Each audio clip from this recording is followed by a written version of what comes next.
یا مثلاً ایک خاتون ہے،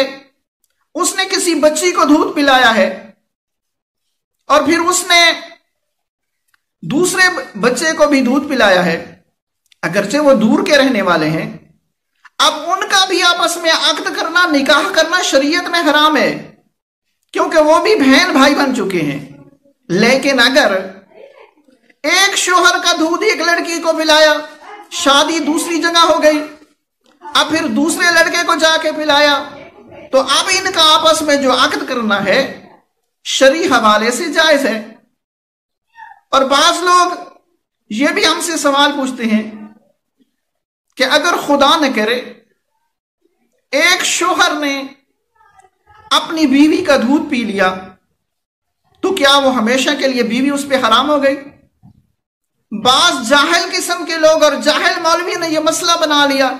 کہ ایک مرد نے اگر اپنی بیوی کا دودھ پی لیا تو نعوذ باللہ اس کا نکاح ٹوٹ گیا۔ فقہ جعفریہ میں یہ نکاح نہیں ٹوٹتا۔ ہاں، یہ انسان کو سوچنا چاہیے کہ یہ نہ سمجھے کہ بیوی بھی ہے اور بکری بھی ہے، میں دودھ بھی پیتا رہوں، بیوی بھی بنا کے رکھوں،